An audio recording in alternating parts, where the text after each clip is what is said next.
Hello guys, so as you can see here, this video is regarding whether you should be buying or ignoring ROG 5, to buy or not to buy ROG 5. That is the question.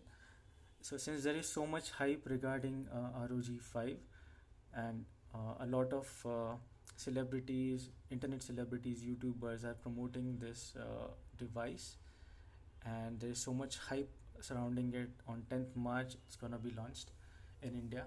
It will be available on e-commerce sites. So should you be really spending your money on ROG 5 or not? So let's take a look at ROG 5. Here I have the specs right here. uh, it has the AMOLED screen. That's the very first thing I look at.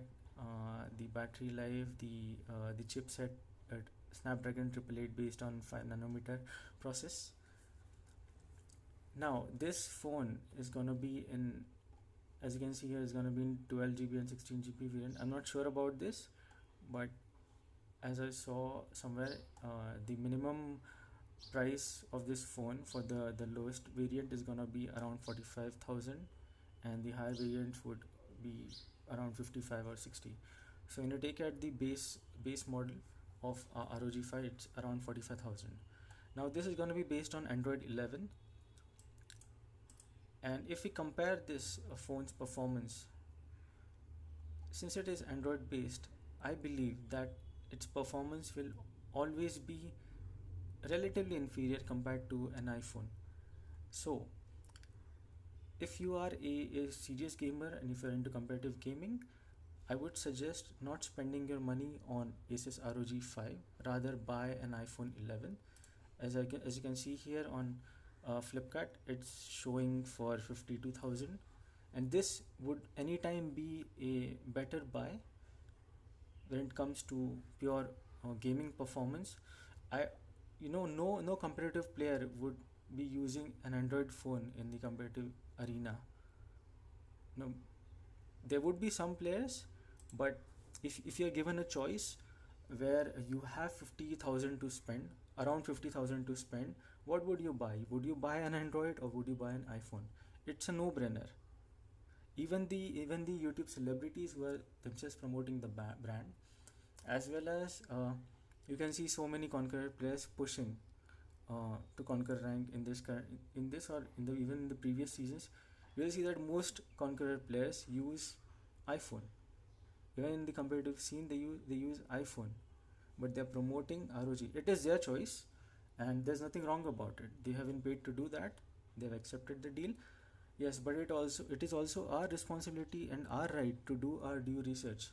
That Android gaming would never be, like, in the near future it would improve, but it would take a lot of effort, a lot of development in the middle layer, which actually interacts with the hardware. The SoC is the GPU.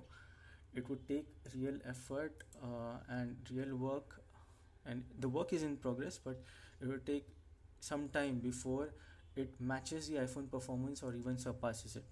So as you can see that Vulkan is there's a Vulkan API which is being developed, and there are so many companies here who are part of the Kronos group who work on the API for the actual just like we have OpenGL.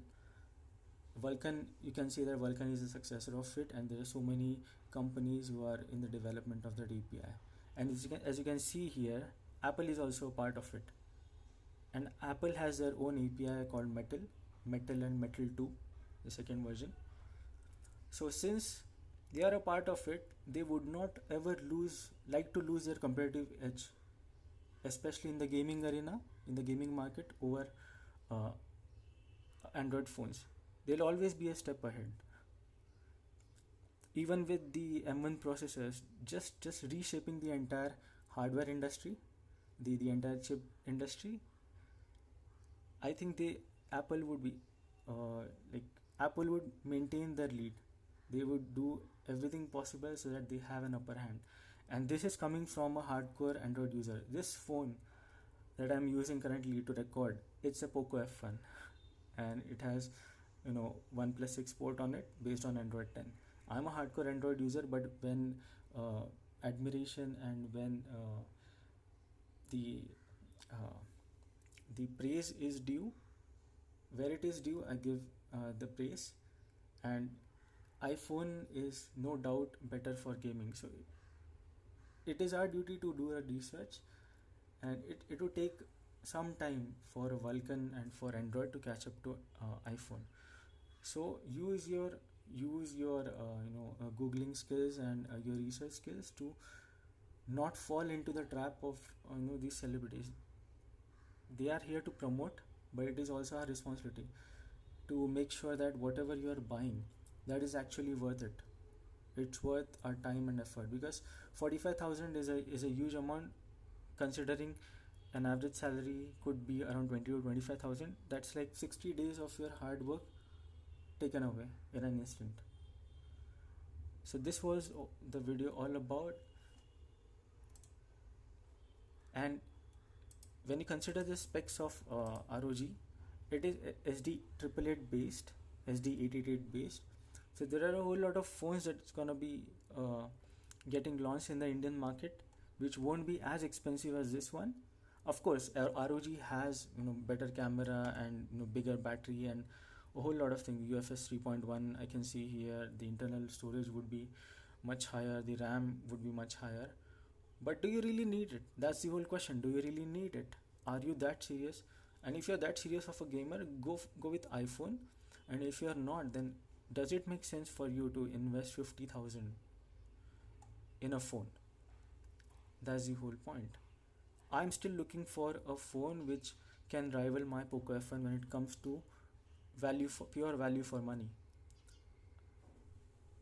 And I think a better an indicator of that best value to money ratio would be somewhere,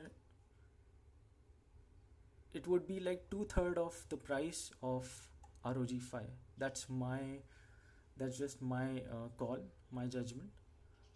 So once an ST888 based phone, Android phone, launches somewhere in the range of 28 to 30,000, I think that would be the best phone to buy. So until then, I'm gonna keep my money in my pocket.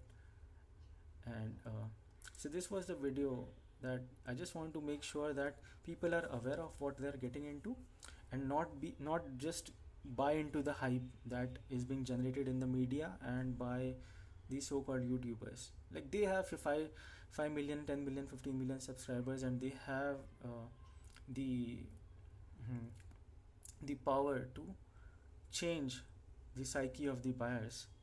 But do your own research. That's the whole point. That's it.